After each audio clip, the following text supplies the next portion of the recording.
Olá, boa tarde, bom dia, boa noite, onde quer que vocês estejam. A gente está começando hoje algo inédito no curso de psicologia, no IESB, que é o podcast. E a gente tem uma convidada super especial que veio falar aqui conosco, a Fabiana Andrade.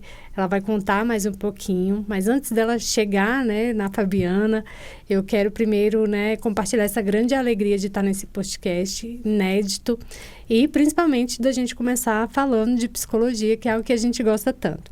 Então, eu trouxe hoje, né, a gente convidou de maneira muito especial uma pessoa que tem uma super história com o IESB, né, que tem a sua origem também aqui, né, nessa instituição. E ela vai falar um pouquinho dessa experiência que foi passar por aqui e depois contar um pouquinho desse dessa história profissional que teve, né, essa sementinha aqui no IESB. Então, Fabiana, muito bem-vinda. Estou muito feliz, né? Tanto eu na condição de coordenadora do curso de psicologia e o curso de psicologia está muito feliz por você ter aceitado estar aqui conosco. E a pergunta é, quem é a Fabiana primeiro? Quero até agradecer, né? Uma honra, uma responsabilidade, né? A assessora falou, não é o primeiro. Eu falei, eita, tem uma responsabilidade maior. Até obrigada pelo convite, eu vim com o maior prazer. Bom, Fabiana, né? Eu sou psicóloga, formei em 2010 aqui no IESB, sou mestra em análise do comportamento pela UNB e trabalho com o público, né, neurodivergente, mais especificamente o autismo. Então, hoje é isso que eu faço. Fabiana, você já trouxe aí duas palavras, né, que para algumas pessoas que não são da área da psicologia sempre fica o que é neurodivergente e o que é o autismo, né? A gente sabe que tem muita gente discutindo o autismo e, inclusive, um pouco desse convite, né, que te trouxe aqui é para a gente falar um pouco desse abril azul, né? Tem muitas críticas em relação a isso, a gente vai chegar nesse momento, mas fala um pouquinho o que é esse, né, esse neurodivergente, quem são essas pessoas e fala um pouquinho também o que é o autismo. O autismo, né, é uma neurodiversidade e as pessoas que se encaixam nesse diagnóstico, elas são chamadas de neurodivergentes. Então, a gente tem as pessoas neurotípicas, né, que dentro de uma curva considerada normal estatisticamente, né, não tem nenhum tipo de diagnóstico, nenhuma demanda nesse sentido. E as pessoas neuroatípicas, neurodivergentes, são as pessoas que estão, né, num movimento diferente dessa curva estatisticamente considerada normal, né? Eu acho importante falar essa questão da estatística, porque não é um julgamento nem nada, mas está muito envolvida nessa questão, né, daquilo do padrão do desenvolvimento. Sim, então, essas pessoas estão, né, numa curva diferente. Sim, é interessante você falar isso, porque quando a gente estuda desenvolvimento dentro da área da psicologia, a gente sempre vai questionar esses padrões, né, o que é normal, o que não é, enfim. E é interessante você trazer isso, que não é um lugar de julgamento, mas muito pelo contrário, né? É para que a gente também possa observar, né, esse processo de desenvolvimento, né, daquela pessoa. Bacana. E me conta mais, qual é a sua história com o IESB? Quando começa, em que momento que começa essa história com o IESB, né? Como você chega aqui? Fala um pouquinho pra gente. Eu comecei em outra instituição, né? E aí eu me mudei e tal, e aí ficava inviável, não tinha como, né? Fui escolher, falei, vou pra essa daqui. Na época era o Todorov, o coordenador, né? Grande Todorov. Exatamente. E era, né, o curso da psicologia era o Todorov, era tudo assim. A referência. Exatamente. Então, como eu queria fazer psicologia, eu fui pesquisar sobre isso e cheguei por conta dele na época, né? E aí eu cheguei acho que em 2006, formei em 2010 e quando eu formei, ainda foi o último ano que ele estava aqui, né? Em 2011 foi quando a gente fez a colação, já foi o Márcio, que foi o coordenador que assumiu na frente dele, né? No lugar dele. E aí eu formei e depois... e assim, eu carregava, na verdade, esse diploma com muito orgulho, né? Que eu tava do tipo, não, era o Todorov e tal, né? Quem é da psicologia sabe a referência que a gente tá falando. Então, como a maioria das pessoas que vão ouvir, né? Vão saber quem ele é. Então, era muito orgulho pra mim poder, né? Estudar no curso que ele era o coordenador. Aí, quando eu formei, eu falei assim, vou estudar mais alguma coisa. Aí, falei com o Márcio. Eu falei, o que eu faço? Ele, não. Eu queria estudar de análise do comportamento, né? E aí, ele falou, não... E aí tem um parênteses aqui para um momento cupido, né? Porque o Márcio falou assim, não, procura o Gustavo Tosi, fala com ele. Olha a gente só. brinca que ele foi o cupido. Procura o Gustavo, fala com ele e tal. Eu fui, procurei ele, fiz o curso, né? Era uma especialização. E aí, nesse meio tempo, que aí eu falei, não, eu quero fazer mestrado nessa área, eu quero estudar mais. E aí eu fui atrás do Todorov de novo. Olha só. Catei ele num congresso, eu falei, professor, então, o que eu quero fazer? Não sei o que. Ele, não, tá bom, manda o projeto e tal, e se inscreve. Só um pouquinho. Tá bom. Gente, para quem não sabe, o Todorov, ele foi, né, o nosso coordenador, né? Ele abriu aqui o curso de psicologia do IESB. Da UNB também. E da UNB, foi reitor também lá na UNB. Então, o Todorov, ele tem uma força, né? Uma potência para a psicologia que é um orgulho muito grande esse curso ter nascido dessas mãos, dessa cabeça. E que cabeça. Exatamente. E é responsável por trazer e difundir a análise do comportamento no Brasil. Muito. Então, é uma super referência. Então, é inegável, né, para quem é dessa área, da análise do comportamento da psicologia, não reconhecer os feitos do Todorov, e principalmente, né, todos os desdobramentos em termos de pesquisa, de produção, de quantidade de alunos que ele formou. Não, então, é um grande orgulho, com toda certeza. Muito.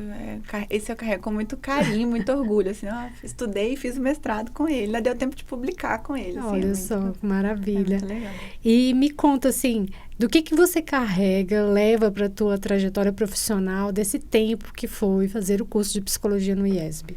Quando eu vim para o IESB, né, eu sei que essas coisas de currículo são super cíclicas, né, e a análise do comportamento na época que eu estava que era muito forte, né, então é uma área que eu me identifiquei. E aí eu lembro que quando eu entrei no curso de psicologia, eu queria trabalhar com crianças, isso estava muito claro para mim. Eu não sabia exatamente o que eu queria fazer, mas eu queria trabalhar com criança. Mas a área que eu trabalho hoje não era a área que eu queria, eu nunca pensei, assim, nunca, né, não era o que eu almejava e tal. E aí, quando porque eu lembro muito, a gente tinha muito congresso, muita coisa que a gente ia pelo IESB, né, e eu achava isso muito legal. Né, a gente foi para Uberlândia, a gente foi para Goiânia, o pessoal foi para Bahia. Nossa! A gente viajou muito, assim, o IESB disponibilizava um ônibus, a gente ia para os congressos, então a gente conseguia, pela instituição, conhecer muita coisa. E aí, quando foi chegando mais ou menos ali para o meio, mais para o final um pouquinho, veio uma professora de fora, na época era a Lilian, ela estava chegando do doutorado, acho que dos Estados Unidos, e ela era uma das poucas pessoas na época que trabalhavam com autismo, né? Agora a gente tem muitos profissionais, mas não tinha, né? Em 2000 sei lá, se eu for em 2010, 2008, 2009, não tinham muitos profissionais aqui, pelo menos em Brasília. E olha que eu acho que é um dos lugares que mais tem, né? Sei lá, São Paulo, né? E aqui tem bastante. E não tinha. E aí eu lembro que eram promovidos cursos pra gente completar as horas, né? E ela deu um curso sobre autismo. Eu falei, vou fazer, né? Preciso das horas, vou fazer, vou estudar com criança e tal, beleza. Aí eu chamei uma amiga e falei, vamos, a gente tá precisando. Aí ela, tá, vamos. E aí, a gente foi fazer, a gente falou, caramba, negócio legal isso daí, né? E aí a gente começou a gostar muito disso e tal. E aí, o semestre seguinte era o semestre de estágio. Começavam os estágios. Só que não tinha estágio na área de autismo, né? Não tinha nem professor direito, não tinha. E a gente foi atrás do Todorov. A gente, professor, a gente quer fazer estágio com essa área. Veio o Todorov de novo, gente. Deixa a gente fazer estágio com a Lilian e tal. Ele falou, não tem como abrir uma turma com 2 pessoas. Ele, não, se vocês arrumarem mais 2, a gente dá um jeito, a gente abre uma turma. Aí a gente foi atrás de todo mundo, a gente conseguiu mais 2 pessoas. Bacana. Aí ele abriu essa turma, a Lilian deu todos os estágios, a gente conseguiu fazer todos com ela, né? Respeitando qual era a orientação do semestre. Sim. E a gente fez tudo nela. Então, quando eu terminei o curso, eu já estava muito certa do que eu queria. Sim. Né? Porque a gente conseguiu, nesse manejo, tanto que dessas 4 pessoas, né? A primeira amiga que trabalha com a gente hoje em dia. Olha só, gente. Né? A gente realmente foi para essa área. Então, assim, acho que essa possibilidade da gente poder, sabe, de alguém falar assim, tá bom, vamos tentar, vai fazer o que vocês querem. Sim. Foi muito importante. Bacana, né? bacana. Depois eu fui até tutora do laboratório de PSI e tal, trabalhei com o Márcio, antes era o Gleidson. Então, assim, eu tive uma trajetória que eu participei de várias esferas do IESB, assim, né? Gente, isso que você fala é tão importante. Eu sempre falo para os alunos, esse colega que está do seu lado, às vezes pode ser o seu colega de trabalho. E como a gente encontra essas pessoas. Então, é muito importante que desde a graduação a gente já possa fazer esses vínculos, esses contatos, porque pode ser um grande parceiro, né? Como você trouxe, muito legal.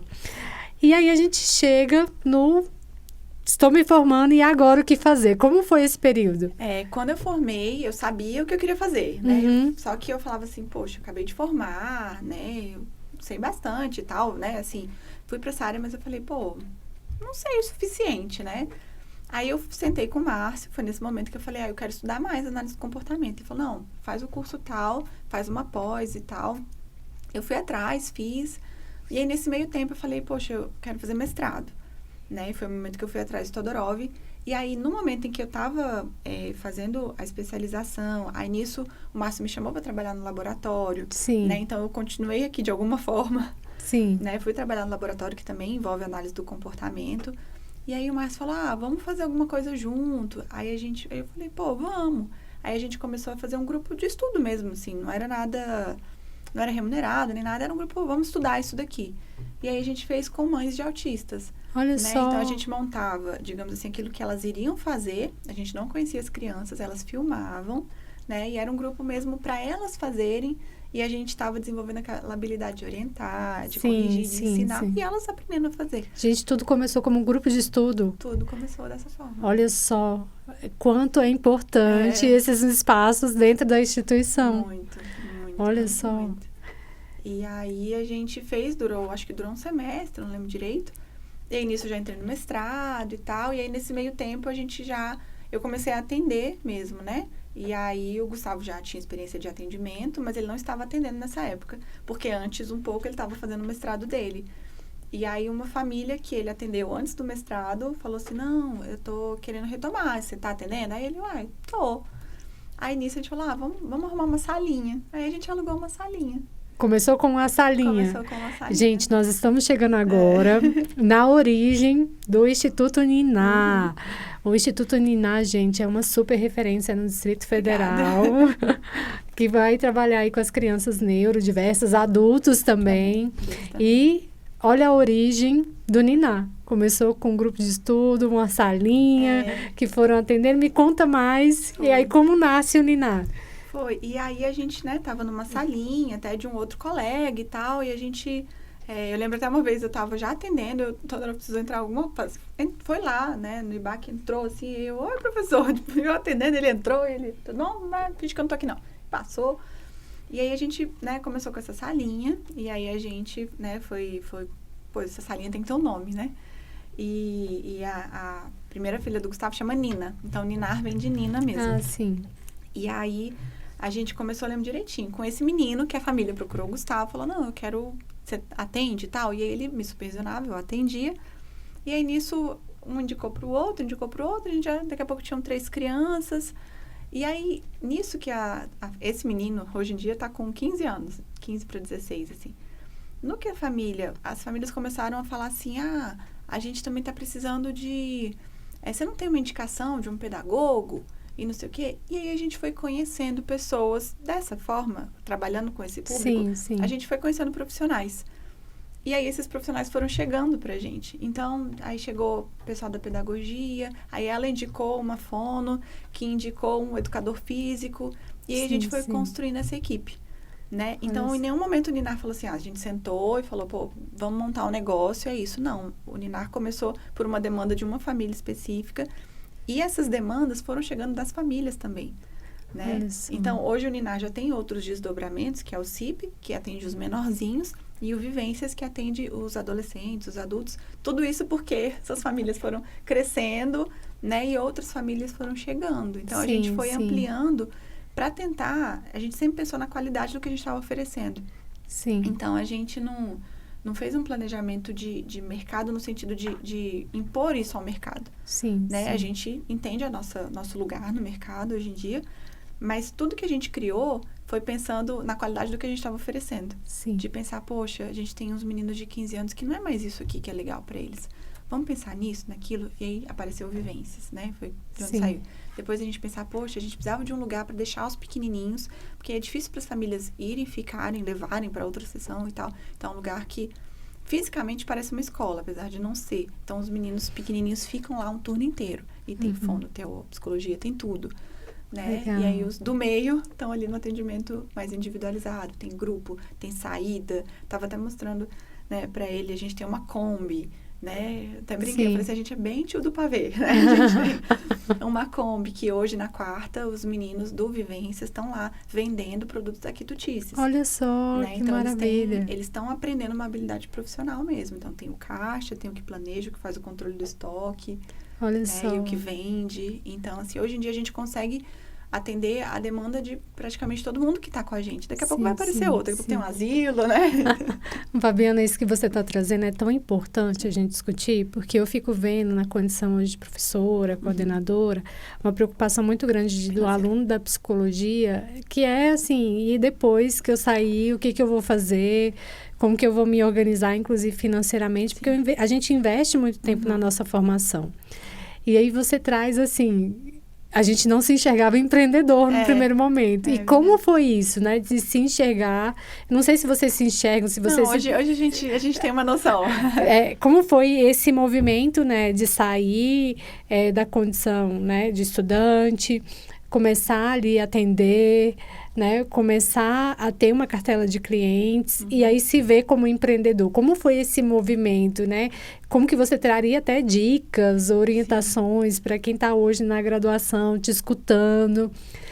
Como foi viver essas etapas e como foi também se organizar frente a essas etapas? A gente não planejou isso. Hoje em dia a gente tem essa noção, a gente sabe fazer isso, né? A gente aprendeu. Mas a gente sempre brinca, assim, que a gente estudou para psicologia, né? A gente não estudou para empreendedorismo, a gente aprendeu fazendo. Né? Então, quando a gente, né, planejou tudo isso, por muito tempo o Ninar, ele serviu para a gente atender, né? Então, era quase como uma cooperativa, digamos assim. Eu atendo, o Gustavo atende, aí tem a Fono que atende e tal. E girou muito tempo, muito em cima de mim e dele, né? Centralizado. Eu acho que mais ou menos, apesar de a gente ter em Rio Verde, tem em Goiânia e tal, e ainda assim era muito centralizado. Eu acho que mais ou menos na pandemia, eu acho que a pandemia, não de trazer benefício, não, é até cruel falar isso, né? Mas foi meio que um divisor, porque eu acho que todo mundo precisou se reinventar. Sim. Né? Eu lembro quando a gente decidiu fechar, a gente fechou antes, né? De tudo fechar, a gente fechou um pouquinho antes, e pra gente foi muito sofrido, que a gente falou, e agora? Sim. Lascou, né? Deu ruim. E a gente foi um chororô e tal, por muitos motivos. Primeiro, porque a gente ia deixar um monte de gente sem assistência. Segundo, tem uma questão financeira, né? O nosso trabalho, disso que a gente vive. Terceiro, tem um monte de gente que depende da mesma forma disso, né? Então, assim, esse tetinho aqui serve para muita gente, inclusive a gente. Sim. Né? Então... A gente meio que sentou e aí juntou a equipe, falou, gente, o que a gente vai fazer? E aí todo mundo começou a planejar, a gente fez um mega planejamento para atendimento online, a gente fez toda uma estrutura, fez quase um manual para as famílias, gente, vai dar certo, vamos fazer assim, assado e tal. E as famílias toparam, isso foi muito legal, né? Então, às vezes, eu gosto até de até agradecer, porque a gente tem sorte das pessoas que cruzam os nossos caminhos, né? Sim, então, a gente teve um monte de família que topou, isso foi bom para eles, foi bom pra gente, deu certo. Sim. Só que, nesse momento, a gente ficou, acho que a gente fechou em março, a gente reabriu em maio. A gente estava num lugar bem pequeno, assim. A gente tinha, eu acho que, em sala física, acho que eram 8 salas, mas com a obra divididos, deviam ser umas 11 salas de atendimento. E já não estava cabendo os atendimentos no choque de horário e tal. E quando fechou, a gente sentou, né, naquele pânico do tipo, naquela coisa, não sei se eu compro papel higiênico, se eu faço serviço online, não sei o que eu faço, se eu corro pro mercado, se eu fujo, se eu me esguicho de álcool, né? E aí a gente sentamos e falamos, e agora? A gente tem que fazer um planejamento, porque a gente não sabe o que vai ser. Eles disseram que ia durar 2 semanas, já tem 2 meses, né? Isso. E aí a gente decidiu, e aí foi um passo, assim, a gente foi na coragem mesmo, sabe? Foi com medo mesmo. A gente falou, cara, eu acho que agora é a hora que a gente tem para mudar. Olha só, gente. E aí a gente já tinha Asa Sul, Asa Norte, Águas Claras. Águas Claras estava num lugar específico, menor, que hoje em dia não tá mais. A Asa Norte tá no mesmo lugar que já estava. A Asa Sul tava nesse lugar pequenininho. A gente falou, olha, a gente não tá tendo mais sala para atendimento, assim, numa condição normal, né? Condição normal de temperatura e pressão. A gente não tá tendo mais sala para atendimento. Sim. Tá tendo muito choque e tal. A gente tinha muito problema com o vizinho, porque a gente trabalhava com criança corre, faz barulho. Sim. Né? A gente já teve alguns problemas de ter que brigar. A gente falou assim, aqui você não vai dar multa não, porque eles estão no direito deles. Sim. Né? De se tratarem famílias que a gente atendia e tal. Então, a gente comprou várias brigas. Sim. E aí, coisa feia, né? Falar isso aqui. Não, jamais, mas foi gente. pra defender as pessoas. Sim, tem que fazer a proteção aí do direito das crianças. Não, direito de correr, de ser criança. Tem que fazer isso. Psicólogo também tem que saber de políticas públicas e ali defesa. E aí, a gente falou, e se agora a gente mudar para um lugar maior? Quase como assim, a gente pensando como que a gente ia pagar os aluguéis que estavam rodando. Sim. A gente falou, cara, vamos mudar. E a gente falou, mas como e tal? Foi nesse momento que a gente decidiu abrir o Niná. O que a gente fez? A gente tem, né, tem até hoje algumas pessoas de muita confiança de outras áreas. Porque Sim. a gente é psicólogo, né? Então, a gente geria toda a área de fono, de TO, de tudo. Era a gente que fazia, mas a gente não é fono, a gente não é TO.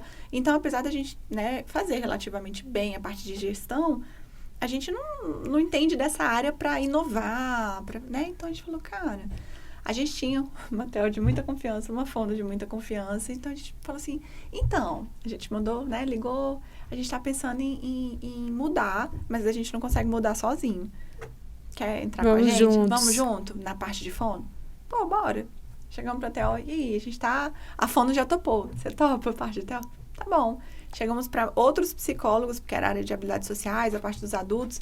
A gente tá querendo tal, vocês topam? Bora. E aí, hoje, na Asa Sul, somos 8. Acho que 8. Tô chutando o número, porque eu não consigo contar tão rápido. Sim. 8, 9. E aí, a gente começou a procurar imóvel. A gente mudou para um lugar que a gente tinha, juntando as salas, 200 metros. Hoje, a gente tem na Asa Sul 650. Que maravilha, gente. E aí, a gente tá brincando, assim, as meninas falam, mas eu não tenho dinheiro e tal. Eu falei, a gente também não, vamos que dá certo. E aí, a gente foi, né, dividindo, a gente multiplicou.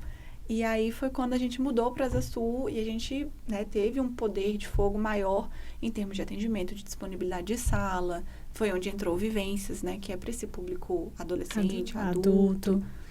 E aí, foi nesse momento que a gente falou, cara, esse é o esquema. Né? A gente aprendeu que a gente trabalha com pessoas. Então, a gente trabalha para pessoas, com pessoas. Então, as pessoas são nosso bem maior. Gente, você está falando algo super interessante.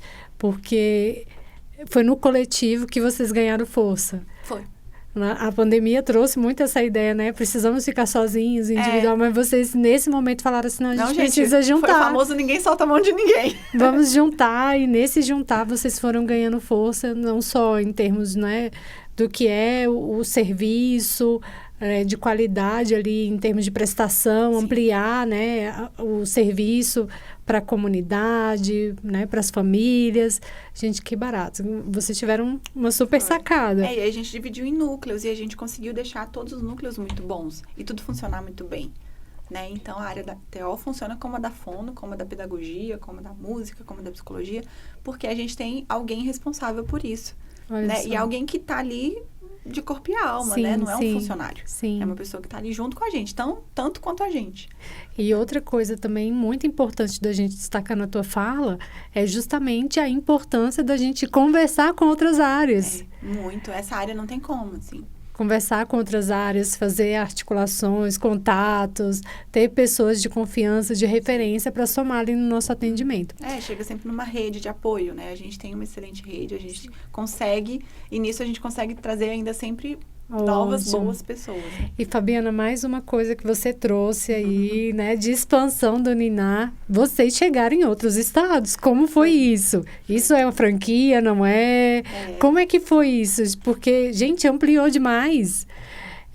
Vocês esperavam isso? Não esperavam? Não. Como foi estar em outros estados? Exatamente. Então, assim, a gente entende hoje que é um funcionamento de franquia, mas a gente nem sabia o que era uma franquia, né, lá atrás. Engraçado, porque a gente tinha uma unidade na Asa Sul, aqui em Brasília, e a segunda não foi nenhuma outra em Brasília, foi a de Rio Verde. Olha só. Né, que foi uma pessoa, a Adriana, ela fez um curso com a gente, que a gente coordenava, e ela falou, poxa, deixa eu trazer o Niná para Rio Verde? A gente, bora.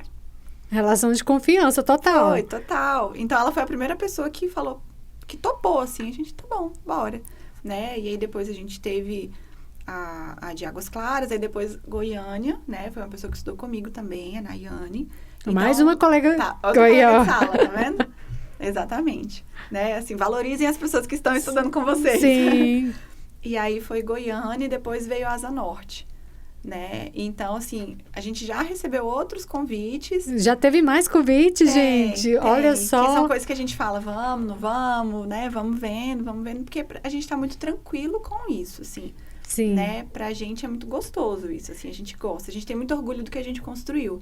Então, o Ninar é né? A gente tem a Nina, tem o Gael, o Ninar é o terceiro filho aqui, Sim. né? A gente tem realmente muito carinho, muito orgulho pelo que a gente construiu. Considerando, né, essa trajetória do Ninar, que vocês hoje já estão em outros lugares, a gente pode dizer que o Ninar ele tem uma metodologia própria de trabalho, que vocês estão difundindo isso? Como é isso? Eu diria que sim. O que a gente faz, né? A gente até brinca, é psicologia. Falando da psicologia, né? A gente faz psicologia, é o que a gente estudou, né? O que a gente fez foi dar a nossa cara para aquilo que a gente está fazendo, né? Então, assim, a gente vê, às vezes, internet, isso tá muito fácil, né? Aquela coisa muito... A análise de comportamento, na verdade, recebe muitas críticas pro trabalho com pessoas autistas, né? Sim. Robotiza e tal. E a gente vê muito que, às vezes, as pessoas erram muito pensando principalmente na parte financeira. Isso é muito importante. A questão financeira é muito importante, porque todo mundo tem boleto para pagar. Sim. Né? Mas a gente aprendeu que a questão financeira, ela vem junto com o bom trabalho.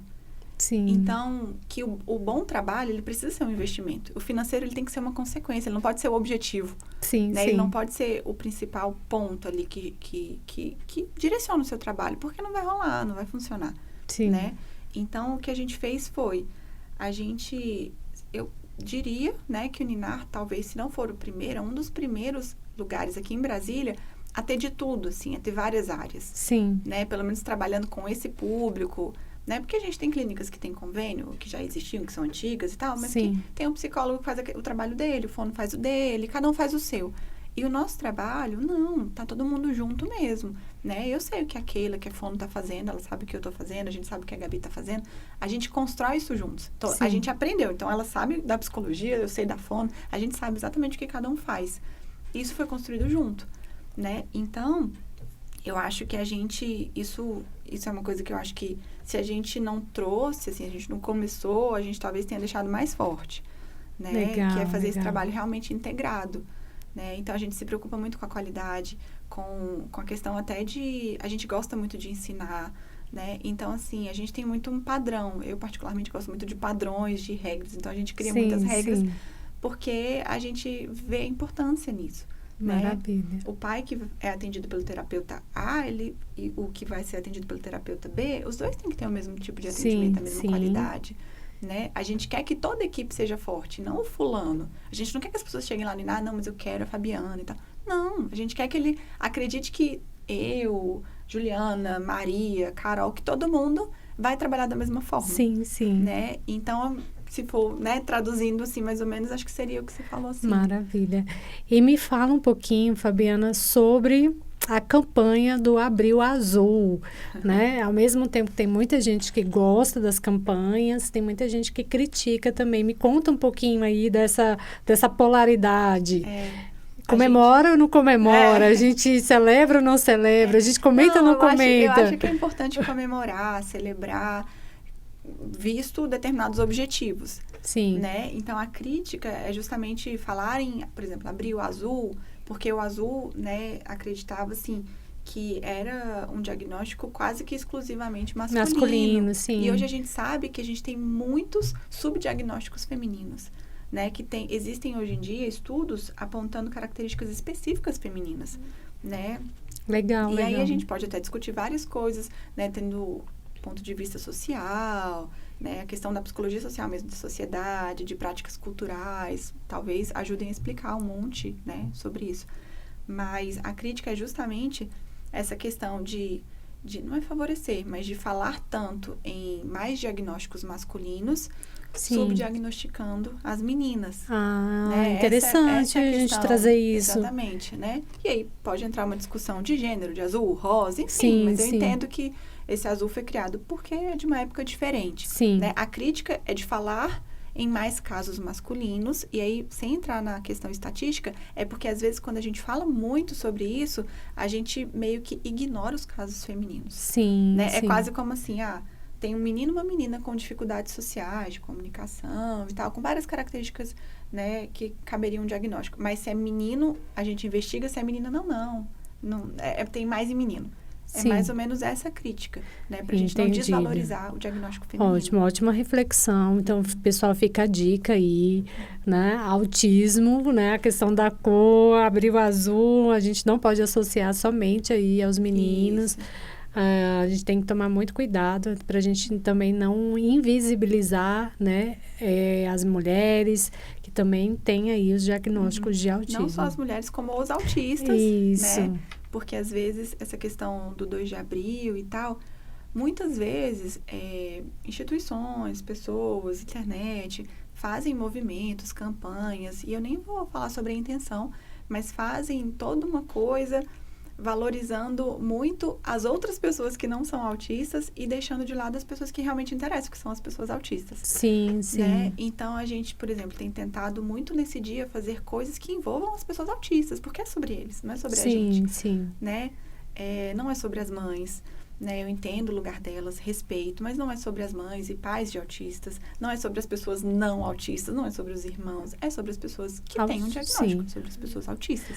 Ótimo. Né? Então, é importante dar essa conscientização, tem que ser sobre aquilo que eles vão se sentir bem, sobre o que eles acreditam, sim. sobre aquilo que é importante para eles e não para a gente. Sim. Né? Porque não é a gente. Inclusive, hoje, quando a gente tem um debate de gênero, a gente tem que pensar também que não é só uma lógica binária. Exatamente. Né? A gente tem que pensar também o quadro de autista também em outras pessoas que se denominam com outros gêneros. Sim. Né? Existem alguns estudos, eu não sei muito sobre, é uma coisa só que eu vi por alto, que tem, assim, investigado uma certa frequência de pessoas que não se consideram, né, que não se veem como hétero ou como um gênero definido, que tem diagnóstico de autismo. Legal, interessante. Não quero fazer nenhuma relação, Sim. mas é uma área que está crescendo em termos de estudo. Maravilha. Para quem tenha interesse, Exatamente. fica a dica. E tem uma outra polêmica também nessa questão que é do símbolo. Por muito tempo se utilizou aquele símbolo que é do quebra-cabeça, que tem um lacinho, que depois... Lacinho, mas que tem um quebra-cabeça ali dentro também. Fala um pouquinho sobre isso. Que polêmica que está em torno disso? Então, essa questão do quebra-cabeça, ela surgiu lá atrás, né? E hoje em dia é visto como capacitismo. Por quê? Porque quando ela surgiu, foi no sentido de dizer, olha, essas pessoas são inexplicáveis, né? Tá faltando um pedaço. Então, né, por isso que é um quebra-cabeça que você tem que encaixar, como se você não pudesse entender, né? Contextualmente, historicamente falando, talvez tenha feito sentido naquela época, né? Assim como vários estudos da medicina faziam sentido em algum tempo. Hoje em dia não se faz mais. Sim. Né? Hoje em dia, se entende que o autismo ele é muito diverso, né? E assim, essas pessoas, elas não estão faltando um pedaço. A gente tem pessoas que estão no espectro, né? Então, ao mesmo tempo, eu tenho pessoas que têm um comprometimento maior, que vão demandar mais apoio social, mas a gente tem pessoas que vão demandar menos apoio social, né, que tem, e assim, apesar de não ter, de repente, um comprometimento cognitivo, elas vão ter outras demandas igualmente importantes. Sim, né? sim. Talvez elas tenham, né, mais autonomia, são demandas que são outro tipo de demanda, né? O apoio para essas pessoas é diferente. Sim. Mas que é importante a gente entender sobre isso e respeitar isso. Sim. Porque a gente pode cair, né, nessas pessoas que são as chamadas autistas leves, né, como se elas não tivessem dificuldades, ou não tivessem demandas, né, que necessitam de compreensão, pelo menos de respeito, tá? A gente acaba desrespeitando. Sim. Né, como se elas quisessem, é quase aquela questão de escolha, né, do tipo, elas escolheram né, agir de uma forma que vai ser mal interpretada por outra pessoa, enquanto a gente não pode, né, e a discussão é o seguinte, enquanto sociedade, por que a gente não pode simplesmente respeitar as pessoas, né, dentro de uma diversidade? Vai entrar a mesma questão do pessoal, né, da orientação sexual, né, de gênero e tal. E a ideia é justamente, o símbolo do infinito traz a ideia de diversidade, né, de respeito à condição humana. E o autismo é mais uma. É claro que tem pessoas que precisam de apoio, que não vão ter autonomia, mas tem outras pessoas que têm outro tipo de desenvolvimento e elas são diversas, né? Vão ter as questões delas, como todos nós. Sim. Né? E é importante respeitar. Então, por isso a ideia do símbolo do e infinito. Das cores também. Ótimo. Né, desmistificar essa questão do masculino. Sim, é ótimo. E você falou também sobre a questão do capacitismo. Então, para quem não sabe o que é capacitismo, o capacitismo é o preconceito às pessoas, né, com deficiência, às pessoas neurodiversas. Então, a gente tem que nomear também esse tipo de preconceito. Hoje em dia, a gente tem muita aí pessoas que têm discutido, tanto profissionais que trabalham, quanto também pessoas, né, do movimento das pessoas com deficiência, ou as pessoas com autismo, que têm discutido bastante sobre isso e a gente precisa, com toda certeza, difundir. Me conta, Fabiana, se é possível você trazer algum caso que você fala assim, gente, esse é um caso... É difícil a gente falar que é um caso de sucesso, mas um caso que vocês acompanharam, que vocês falaram assim, nossa, esse é o nosso trabalho, esse realmente a gente reconhece que o nosso trabalho está dando certo. Tem algum caso, assim, algum exemplo que vocês conseguem trazer? Eu não diria de um caso, sabe? Eu diria São mais... vários? Assim, não, é porque não falaria das pessoas em si, né? Mas quando a gente vê, por exemplo, as famílias falando assim, meu filho vai começar na escola e eu tô vendo ele procurando os coleguinhas e eu tô muito feliz, ele não fazia isso, né? Ou então quando a gente vê os mais velhos fazendo coisas que, mesmo que não seja do feedback da família, quando a gente vê, né, eles lá na Kombi vendendo produto, né, fazendo coisas que todo mundo faz, né? E ali eles estão assistidos no sentido de o suporte que eles precisam, sendo muito, sendo pouco, eles têm, né? E eles conseguem, né, fazer aquilo que pessoas da idade deles estão fazendo. E não é a ideia de normalizar, né? É a ideia de oportunizar. Ótimo. Né? A gente fez... Eu acho que isso me marcou muito. A gente fez uma festa... O pessoal do Vivências, a gente acaba fazendo alguns eventos para eles mesmos, né? E aí, a gente fez, ano passado, uma festa de Halloween com os adolescentes, os adultos. E aí, um dos meninos falou assim pra gente, nossa, é a primeira vez que eu fui convidado pra festa. Olha só, meus pais. Gente. Isso me marcou muito, porque é tão... enquanto sociedade, é tão bizarro, assustador, né? Uma pessoa se sentir dessa forma. Uma coisa parece simples. Tão natural, tão né? natural, tão da vivência. Exatamente. Né? Então, assim, e como a nossa sociedade não tá preparada pra diferença, né? Independente do autismo ou não, a deficiência entra aí, qualquer outra coisa, né? Gênero, tudo que é diferente entra aí. E como a gente não está preparado e como a gente erra nisso, né? E como a gente deveria fazer muito melhor. Sim. Né? Então, é quase que assim, as pessoas que se encaixam em determinado padrão se acham no direito de dizer que aquilo que está fora dali está errado, né? Seja para qualquer uma dessas áreas. E é muito assustador, né? Porque você fala, gente... A condição humana, ela não é tão específica desse jeito, né? Ela não é tão pequenininha, ela não é tão estereotipada, né? Exatamente. A condição humana é enorme. A gente tem gente de tudo quanto é cor, de tudo quanto é altura, de tudo quanto é biotipo. E a gente também tem de tudo quanto é desenvolvimento, né? E a gente precisa... E quando eu falo, assim, de respeitar a condição das pessoas, eu não tô querendo cair naquela questão, às vezes, as pessoas falam assim, às vezes é pequenininho, não fala, e fala assim, não, cada um tem seu tempo. Não é nem isso, né? Isso aí a gente precisa realmente pensar na questão estatística, porque é importante para o desenvolvimento dele. Sim. Né? O desenvolvimento da fala, assim como andar, como várias coisas que a gente se desenvolve ao decorrer da vida. Mas é no sentido de respeitar, né? Se as pessoas tiverem, de acordo com as suas necessidades, o suporte necessário, elas têm condições de ter uma vida como todo mundo. Sim, né? De ter uma vida autônoma, de ter uma vida independente, de ter uma vida feliz. Né? E aí a gente sai daquela questão do capacitismo que é do tipo, nossa, coitadinho, nossa, poxa, sabe? Não, gente, né? Você tá dizendo que ele não é feliz, não é ele que tá dizendo isso. Sim. Fabiana, já pra gente ir para os nossos finalmente, eu queria que você trouxesse mais duas questões. A primeira delas é para as mães que estão nos escutando, para as famílias, os pais, né? Tios, tias, enfim, que tem uma pessoa com autismo, ou percebe alguns sinais, estão confusos sobre a questão do diagnóstico, que caminhos começaram a seguir? Geralmente uma família que tem uma criança, né, que tem algum sinal, eles ficam assim sem saber por onde começar.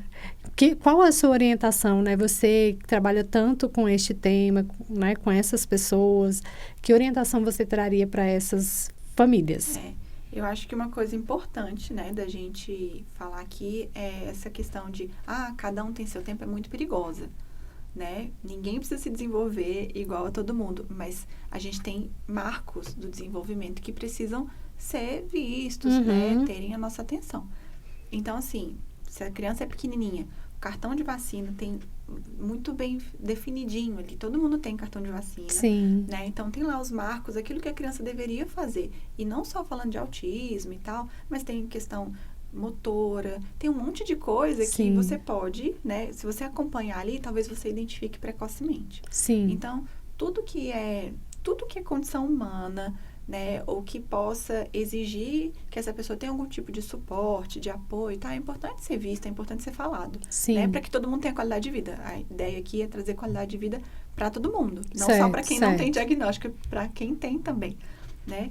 E aí, quando é pequenininho, acompanhar o cartão de vacina, se perceber alguma coisa diferente, tal, conversa com o pediatra, né? Se o pediatra falar, cada um tem seu tempo e tal, procura um neuro, procura um psicólogo, né? Porque são demandas dessas áreas que, às vezes, o pediatra não está tão sensível, porque o pediatra vai lidar muito com famílias que, às vezes, a criança não piscou direito, chamou a atenção, e o pediatra, às vezes, fica meio desensibilizado disso, né? Sim. Então, assim, não quero desmerecer os pediatras de forma nenhuma, mas, assim, né, se está incomodando, se está chamando a sua atenção, procura um outro médico também, peça uma segunda opinião. Procura um neuro, procura um psicólogo, porque são pessoas que estão mais focados nessa área. Sim. O pediatra tem um monte de coisa para observar ali. Sim, né? sim. Tem parte visual, parte motora, né? Tem que fazer autoescuta. Então, tem bastante coisa para ser feita. E são orientações extremamente importantes, principalmente para essa família que não tem uma referência para onde ir. Sim, se forem mais velhos, importante a psicologia também. Aí, às vezes, o neuro com os mais velhos, talvez nem seja essencial. Talvez um psiquiatra já seja mais indicado. O neuro é porque a gente tem que fazer alguns exames para descartar outras coisas. Sim. Né? Para ver questão de convulsão, algumas síndromes genéticas e tal. E que, se não foi, por exemplo, essas coisas com os mais velhos, se não foi chamada atenção até um certo momento, dificilmente essas coisas vão estar ali. Sim. Né? Legal. E a última questão, para a gente poder ir já para os nossos finalmente, eu gostaria que você falasse um pouquinho para esse aluno da graduação, né? Pensando em tudo isso que a gente conversou aqui, a sua trajetória, o que você vai falar, assim, para esses alunos que estão ali estudando, estão fazendo estágio, não sabe o que vai ser depois, estão sofrendo, cansados, né? Que dicas, que orientações você também poderia falar para eles, olhando a sua trajetória, olhando aí tudo que vocês conquistaram a partir da psicologia? Eu acho que a gente precisa sempre procurar, eu acho que esses 5 anos, né, mais ou menos são os anos que a gente tem para tentar descobrir aquilo que a gente mais gosta, né? Eu acredito muito que o bom trabalho traz bons resultados, né? E aí o pessoal que está fazendo estágio, seja ele obrigatório, seja ele remunerado, né, que você foi fazer porque você estava afim de fazer, a gente tem estagiário, e a gente, se você encontrou a área que você quer ali, você está fazendo estágio na área que você quer, se dedica, vai estudar, porque principalmente se você estiver numa empresa privada, né, as oportunidades vão surgir. A gente tem um histórico muito legal, assim, um histórico muito positivo com isso. A gente tem muita gente que está com a gente desde a graduação, né? Então, eu estou falando de uma equipe que tem colegas de faculdade, né? Colegas meus. Tem um monte de aluno do Gustavo, que ele dava aula, então tem um monte de gente que foi aluno dele. Então, os bons alunos são notados, né? E eu não estou falando necessariamente de nota, mas de postura e tal. Né? Os bons estagiários são notados. E a gente tem um monte de estagiário que formou com a gente, tá fazendo após com a gente. Então, assim, as pessoas, pelo menos a gente, gosta de investir nas pessoas, né? Falei que a gente gosta de gente. Né? Então, a gente quer que as pessoas cresçam. Então, aproveita, né? Se é a área que você gosta, aproveita as oportunidades, porque elas, em geral, vão aparecer. Às vezes é sutil, às vezes, né? É uma mega oportunidade. Mas a graduação é o momento que a gente tem para errar, para testar, para tentar, para experimentar. Mas se você encontrou alguma coisa que você gosta, se dedica naquilo, faça, né, com bem feito, assim, faz com capricho, Sim. que geralmente dá bons frutos. Eu vou pedir só mais uma coisa. Tá.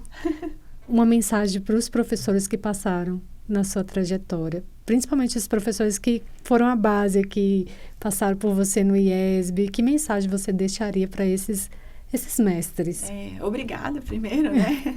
Tem vários que ainda estão aqui, né, dando aula, mas eu acho que foi sempre o que mais marcou em todos os professores, assim, sempre foi quando eles traziam coisas sobre o trabalho real, né, sobre a vida real, que a gente forma, a gente não tem muita noção, né, e quando a gente está na graduação, muito menos, a gente fica imaginando o que é depois, Sim, né? O que é sim. ser psicólogo, o que é ser gente grande, porque a gente sai de uma graduação, a gente deixa de ser estudante e vira desempregado, né? Sim. Então, e aí, todos aqueles professores que falavam sobre a própria experiência de trabalho, Sim. de como aquilo foi acontecendo, sabe? Ou até, sabe, quando aquele professor fala assim, olha, você devia fazer tal coisa, que percebe uma coisa que às vezes a gente não percebeu, né? Ah, você devia se dedicar nessa área, você faz isso bem, ou tenta fazer tal coisa. Isso é tão importante, assim, marca tanto a gente, né? Quando alguém tira um tempinho e te dá uma dica, que Sim, seja, sim. né? Isso faz toda a diferença, porque às vezes aquele 2 minutinhos ali que o professor te dedicou te trouxeram vários frutos, assim, né? Eu Legal. tenho... Tá aí o Márcio, por exemplo, trouxe, né? Trouxe o marido, trouxe Sim. a ideia, né? A questão do autismo, Todorov, que trouxe... Então, assim, me marcaram muito, né? Legal. Então, eu tive excelentes experiências, assim. Maravilha, Fabiana. Eu quero agradecer demais a tua presença aqui conosco, né? O retorno, bom filho, a casa volta, né? Então, agradecer aí essa tarde, né? Esse momento que tivemos com você e desejar muito sucesso para o Niná, para as famílias, para todos que vocês atendem. Eu tenho certeza que vocês ainda têm um trabalho incrível e enorme para fazer nessa área que, com toda certeza, precisa. Mas mais do que precisar, a gente precisa de boas experiências, boas vivências, e eu tenho certeza que vocês são multiplicadores, né, dessas boas experiências. Obrigada. E é isso, pessoal. Esse foi o podcast do curso de Psicologia do IESB, falando sobre saúde mental, e vai ter mais. Um abraço. Tchau, tchau.